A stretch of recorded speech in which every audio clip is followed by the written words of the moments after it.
Hello everyone, this is MD Nuruddin Islam and welcome back to Tech Bangla Academy Pro.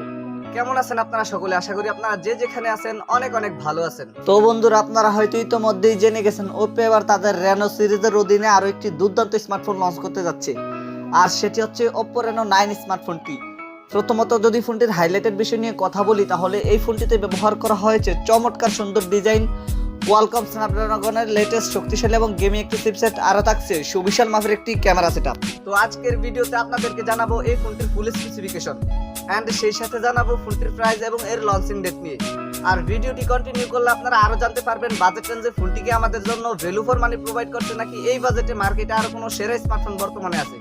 এই সকল প্রশ্নগুলোর উত্তর থাকবে আজকের এই ভিডিওতে, সুতরাং আমি আশা করব আপনারা ভিডিওটি স্কিপ না করে পুরো ভিডিওটি মনোযোগ সহকারে দেখবেন। তো চলুন কথা না বাড়িয়ে মূল ভিডিওতে যাওয়া যাক। প্রথমত যদি ফোনটির ডিজাইন এন্ড এর বিল্ড কোয়ালিটি নিয়ে কথা বলি, তাহলে এতে আর নতুন করে কিছু বলার নেই। বরাবরের মতো আপনারা সকলেই জানেন ওপ্পোর ফোনগুলো সাধারণত একটু গর্জিয়াস লুকিং হয়ে থাকে, এবারও কিন্তু তার ব্যতিক্রম নয়। বিশেষ করে Oppo Reno 9 এই স্মার্টফোনটির ডিজাইন করা হয়েছে একদম অসাধারণ লেভেলের। এই ফোনটির রিয়ার প্যানেল আসলে আপনারা একটি ক্যামেরা বাম্পারের মধ্যে পেয়ে যাবেন ট্রিপল ক্যামেরা সেটআপ।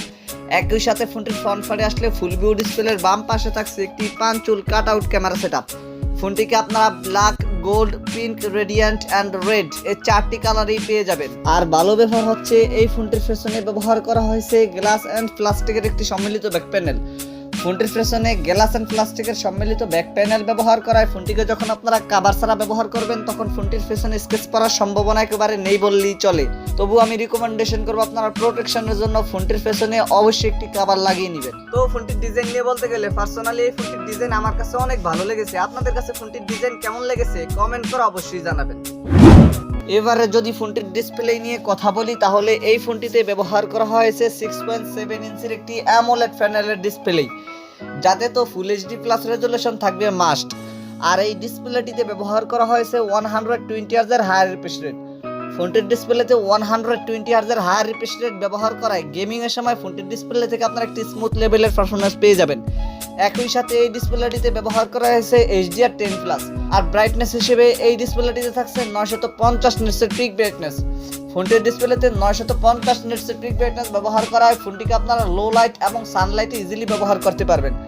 বিশেষ করে ফোনটিকে আপনারা লো লাইটের পাশাপাশি সানলাইটে ব্যবহার করার সময় ফোনটির ডিসপ্লে থেকে কোনো ধরনের আলো ঘাটতি ফেস করতে হবে না। থার্ডলি যদি ফোনটির ক্যামেরা সেকশন নিয়ে কথা বলি, তাহলে এই ফোনটির রিয়ার প্যানেলে ব্যবহার করা হয়েছে ট্রিপল ক্যামেরা সেটআপ, যার মেইন সেন্সরটি হচ্ছে 64 মেগাপিক্সেলের। সেকেন্ডারিতে থাকছে 2 মেগাপিক্সেলের একটি ক্যামেরা এবং থার্ডে থাকছে আরও একটি ক্যামেরা। ফোনটির রিয়ার ক্যামেরা দিয়ে আপনারা সর্বোচ্চ ভিডিও শুট করতে পারবেন 4K রেজুলেশনে। আর সেলফি ক্যামেরা হিসেবে ফোনটিতে ব্যবহার করা হয়েছে 32 মেগাপিক্সেলের একটি ওয়াইড ক্যামেরা। ফোনটির সেলফি ক্যামেরা দিয়ে আপনারা সর্বোচ্চ ভিডিও শুট করতে পারবেন 1080p 30fps রেজুলেশনে। তবে ফোনটির সেলফি ক্যামেরা তো যদি 4K রেজুলেশনে ভিডিও শুট করার অপশনটি দেওয়া হতো, তাহলে বিষয়টি কিন্তু অনেক জোস হতো। ফোনটির পারফরম্যান্স নিয়ে কথা বলতে গেলে এই ফোনটিতে রান করবে ColorOS 13 বেসড অন Android 13। আর চিপসেট হিসেবে ফোনটিতে ব্যবহার করা হয়েছে কোয়ালকম স্ন্যাপড্রাগন 778 5G, যেটি 6 ন্যানোমিটার আর্কিটেকচারে বিল্ড করে টকটাকর প্রসেসর।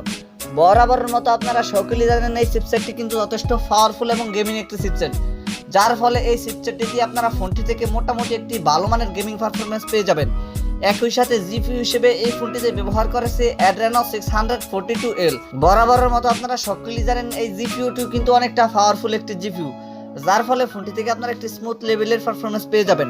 ফোনটিকে আপনারা 8256, 12256, 12512 এই তিনটি ভেরিয়েন্টই পেয়ে যাবেন। আর স্টোরেজ টাইপ হিসেবে ফোনটিতে ব্যবহার করা হয়েছে UFS 3.1।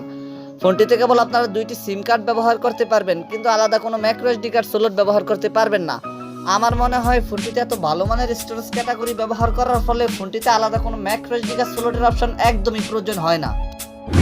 ফোনটির ব্যাটারি এন্ড এর চার্জার নিয়ে কথা বলতে গেলে এই ফোনটিতে ব্যবহার করা হয়েছে 4500 মিলিঅ্যাম্পিয়ার একটি সুবিশাল ব্যাটারির সাথে 67 ওয়াটের একটি ফাস্ট চার্জার, যেই চার্জারটি দিয়ে আপনারা ফোনটিকে 0 থেকে 100% চার্জ করতে মাত্র 44 মিনিটের মতো সময় লাগবে। আর ফোনটিকে আপনারা 1 থেকে 33% পর্যন্ত চার্জ করতে মাত্র 10 মিনিটের মতো সময় লাগতে পারে। এছাড়া সিকিউরিটি হিসেবে ফোনটিতে থাকছে আন্ডার ডিসপ্লে ফিঙ্গারপ্রিন্ট। আর ফিচার হিসেবে ফোনটিতে USB type C port, WiFi, NFC সহকারে প্রায় সকল ধরনের ফিচারই পেয়ে যাচ্ছেন।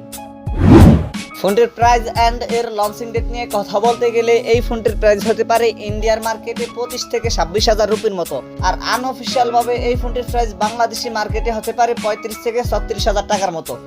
তবে আমরা যতটুকু জানতে পেরেছি এই ফোনটি হয়তোবা বাংলাদেশি মার্কেটে অফিসিয়াল ভাবে লঞ্চ হবে না। যদিও ফোনটি বাংলাদেশি মার্কেটে লঞ্চ হয় তাহলে আনঅফিসিয়াল ভাবে বাংলাদেশি মার্কেটে লঞ্চ হওয়ার সম্ভাবনা অনেকটাই বেশি, আর ইন্ডিয়ার মার্কেটে এই ফোনটিকে আপনারা অল্প কিছুদিনের মধ্যেই অফিসিয়াল ভাবে পেয়ে যাবেন। তো এই ছিল আমাদের আজকের ভিডিও। আশা করি আপনাদেরকে এই ফোনটি সম্পর্কে মোটামুটি একটি ভালো ধারণা দিতে পেরেছি। এরপরও যদি আপনাদের কোনো সমস্যা থেকে থাকে তাহলে কমেন্ট বক্সে জানাতে পারেন, আমি চেষ্টা করবো আপনাদের কমেন্টে রিপ্লাই দেওয়ার জন্য। আর যদি মনে হয় ভিডিওটি থেকে একটু উপকৃত হয়েছেন তাহলে ভিডিওটিতে একটি লাইক দিয়ে দিবেন, ভিডিওটি বন্ধুদের মাঝে শেয়ার করে দিবেন। Anyway, thank you so much for watching this video. দেখা হচ্ছে খুব শীঘ্রই নতুন কোনো ভিডিওতে নতুন কিছু নিয়ে। টিল দেন টেক কেয়ার, আসসালামু আলাইকুম।